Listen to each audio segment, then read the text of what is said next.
Alright, ladies and gentlemen, we are back with part 2 of the top 15 best tracks in Unbound. And because I have a lot of tracks to talk about in this part, let's not waste any time. If you enjoy, make sure to go ahead and drop a like and subscribe, and let's get straight into the list. For number 8, we have The Hustle. The first S track on this list, I believe, and let me tell y'all, it's well deserved. Now, I know a lot of you may be thinking that Blue Collar, Smoke Show, and the other S tracks should be above this one, but nothing really hits like The Hustle. You are neck and neck with a bunch of people from the start, and then one by one as the turns come, people either crash out or fall back, leaving the fastest to still race in the front. Plus, it's always funny to see who will crash at the entrance of the tunnel. It happens every single time, every single race. In the number 9 spot, we have Shopping Spree in A+. You guys cannot tell me that this isn't in your top 10 at least for best A+ tracks of all time. The dodging of the traffic is elite, and having to accommodate for the bridge being up while not dying and losing placement or speed was one of the most clutch feelings when going against other racers. Plus, there is a simplicity of the track design where it's not doing too much, but at the same time it can still be a challenge, especially when first learning how to drift race and to take corners with actual speed while avoiding the traffic. Number 10 is the A race named The Drain. Absolute peak race in my opinion, and the only bad part I can think of is the weird physics of driving in the tunnel towards the end.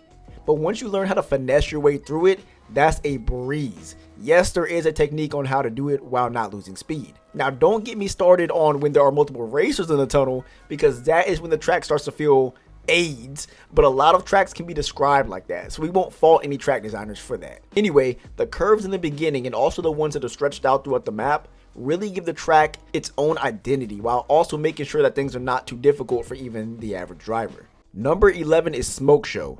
There are so many of y'all that I was talking to where you were surprised that this one was not higher on the list. S tier actually used to be my favorite playlist to do in the game, but I have replaced it with that with A+ ever since the R8 dropped. So all the S races have fallen behind the A+ ones. So yes, Smoke Show used to be up there, but now it's behind all the A+ ones. This track is peak for learning pretty much everything there is to get faster at the game. Micro drifting, chaining micro drifts, how to turn correctly, spacing with other racers, you name it, the track has it, I promise. Plus, the sense of speed on this track with the constant bursting through turns really makes it feel like a Need for Speed game, if that makes sense.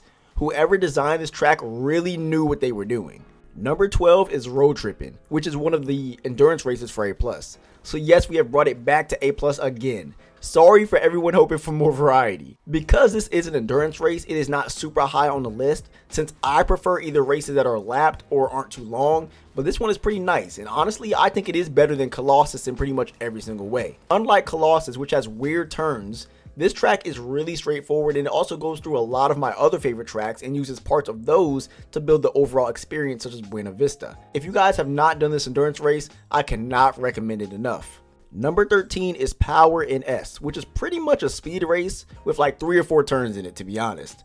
It kind of combines the straightforwardness of The Hustle while also giving us a few turns that can separate the slower players from the better ones. There's also the right then left hand turns that are by one of the garages you can spawn in, and believe me when I tell you that those turns have caused so many crashes on that track, it is hilarious. I also have this one above Blue Collar and Get High Tonight, just due to how fluid the track is and how much fun I can have on it without trying too hard. But I will say, Smoke Show still holds a spot over this one for sure. Number 14 is finally Blue Collar. The list couldn't be complete without this one being in it. The turns towards the end of the track are super iconic, and people flying off the hill when trying to take the first shortcut by the sign after the first left turn is even more iconic. There have been so many great battles done on this track, and I've broken so many personal records on this track as well. This is another one of those tracks where if you want to really get good at drift racing, this is what you want to be doing. The only real issue I have with this track is the dirt portion before all the turns. Y'all know what I'm talking about, and how weird it can be to drive on that. I think at least every single person on this game has crashed into a tree due to that dirt path at least once. Even though it is not as stretched out and fluid as maybe Power and Smoke Show, it still has a place on the list. The last one at number 15 is the Big O and S+, which a few of you guys may have not seen coming, especially since it is S+. I used to love S+ back when Unbound first came out, and this was the best track to really test how fast each car in that tier could go. This was the track where people discovered how fast the Regera truly was and how it dominated over every single car in the game. It's a straight highway race where you have to dodge traffic while going over 200 miles per hour. And it also just gives the feeling of Need for Speed to me personally. This track also has a personal place in my heart due to it being the first track I ever held a world record on. I haven't done the track in quite some time, even with the new Lotus, but out of all the S Plus tracks in the game, I think this is one of the best and deserves a place, even at number 15. Now let's get into the honorable mentions, which will probably contain a lot of you guys' favorite tracks. These didn't make it to the top 15, but they are still great, don't worry, and I still enjoy when people put them up in free roam. We have The Drop at number 1, Windy City Sprint at number 2, Wild Thing, which I used to have a love-hate relationship with, at number 3, Fish Hook at number 4, Factory Record at number 5, and finally, Lakeshore Express at number 6. Let me know what you guys think of the rest of the list down in the comments, and if you enjoyed, make sure to go ahead and drop a like and subscribe, and I'll see you all in the next video.